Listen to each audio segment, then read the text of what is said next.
ঘড়ির কাঁটায় এখন প্রায় 5টা বাজতে যায়, মানে ভোর 5টা। তো 4:30 আমার অ্যালার্ম দেওয়া ছিল, অ্যালার্ম বাজার আগেই আমার ঘুম ভেঙে গেছে। আর ভোরের এই অপরূপ দৃশ্যটা দেখতে এত সুন্দর লাগে, সচরাচর তো ভোর ভোর ওটা হয় না, কিন্তু আজকে উঠে গেছি, কারণ আজকে আমার জীবনে একটা স্পেশাল দিন। কী সেই স্পেশাল দিন অবশ্যই তোমরা জানতে পারবে পুরো ব্লগটা দেখলে।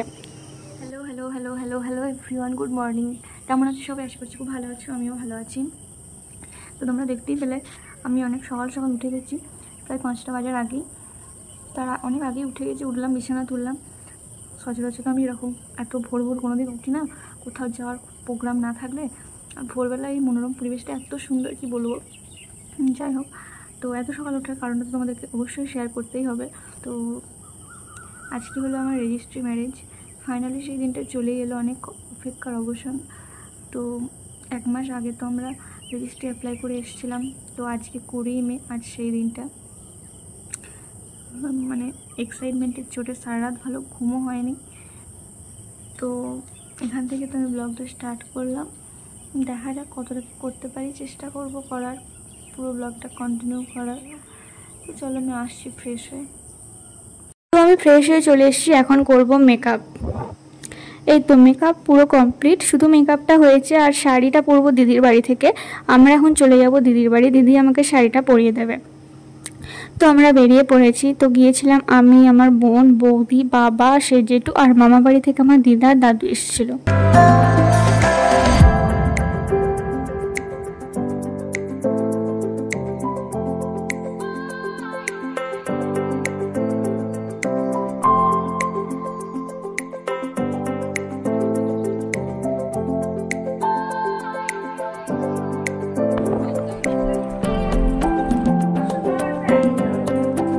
তো এই তো দিদির বাড়ি থেকে এখন ফুল রেডি হয়ে বেরিয়ে পড়েছি। দিদি শাড়িটা আমাকে খুব সুন্দরভাবে পরিয়ে দিয়েছে।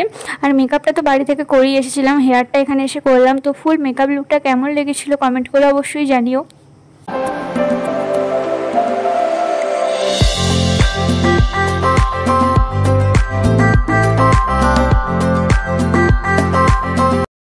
চলে এসেছি আমি হবু শ্বশুরবাড়ির গ্রামের বাড়িতে। তো এরপর আমরা চলে গিয়েছিলাম রেজিস্ট্রি ম্যারেজ অফিসে। তো আমি তো এত সুন্দরভাবে ট্র্যাডিশনালভাবে শাড়িটা পরেছিলাম, কিন্তু ও তো পাঞ্জাবি পরলো না, সেই শার্টই পরলো, কি আর বলবো। তো প্রথমে হয়েছিল আমাদের মালা বদল, মালা বদলের পর হয়েছিল কেক কাটিং। তারপর যা সব সাইনগুলো ছিল সব সাইনগুলো পরপর হলো, 3জন সাক্ষীর সাইন হলো। এটা আমরা দ্বিতীয়বার সাইন করছি, ফার্স্টে 1-2বার সাইন হয়ে গেছে, এই সাইনটা হয়ে গেলেই হয়ে যাবে আমাদের রেজিস্ট্রি ম্যারেজ। তারপর আমরা চলে এসেছিলাম হবু শ্বশুর বাড়িতে। আমার তো শ্বশুর বাড়ি এই নিয়ে দ্বিতীয়বারই আসা হলো, কারণ এর আগে তো রেজিস্ট্রি অ্যাপ্লাইয়ের দিন আসা হয়েছিল। তো এসে আমরা যাকে দেখে ভয় পেয়েছিলাম সেটা হলো পিঙ্গোকে দেখে।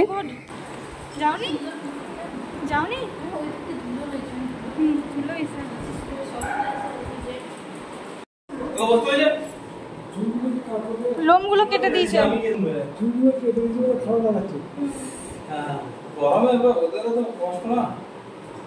এই আমগুলো ওদেরই গাছে পাকা আম, বাবা বললো আমগুলো কেটে খাবি তো খা, তাই আমগুলো কেটে বুনিকে বৌদি ওদেরকে দিতে এসেছিলাম। আর এদিকে আমি মেকআপটা তুলে দিচ্ছি। আর শাড়ির অবস্থাটা জাস্ট দেখো, মানে গাড়িতে এতবার ওঠানামা হয়েছে, শাড়িটা ঠিকঠাক ছিল না।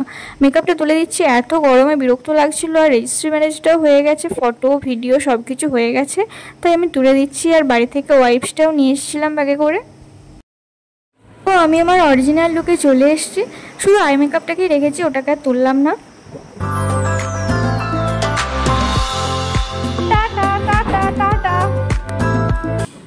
সেদিন ছিল জ্যৈষ্ঠ মাসে প্রথম মঙ্গলবার, আমার দিদা তো করেছিল, তাই দিদা মুড়ি, চিঁড়ে, ফল, দই এসব খেয়েছিল। আর আমরা এদিকে লাঞ্চে বসে গেছি। আর এদিকে আমার দিদার নাচ জামাই আর বোন, ওরা সব 3জন মিলে গল্প গুজব করছিল। ওদের গল্পের মাঝে এসে আমিও একটু যোগদান করি। আর এখন প্রায় 4টে বাজতে যায়, আমরা একটু পর বেরিয়েও পড়বো। আমরা বেরিয়ে প্রথমে চলে এসেছিলাম আমার মেজো মাসির বাড়ি। যেহেতু আমার শ্বশুর বাড়ির পাশেই আমার 2 মাসির বাড়ি, তাই বাড়ি ফেরার পথে মাসিদের সাথে দেখা করে করে যাচ্ছিলাম। আর মাসিদের কাছে প্রচুর আম হয়েছিল। আর মাসির বাড়িতে এসে প্রথম আমি শাড়িটা চেঞ্জ করে আগে কুর্তিটা পরে নিই, এত গরম করছিল। আর শাড়িটা প্রায় আমার অবস্থা খারাপ হয়ে গেছিলো।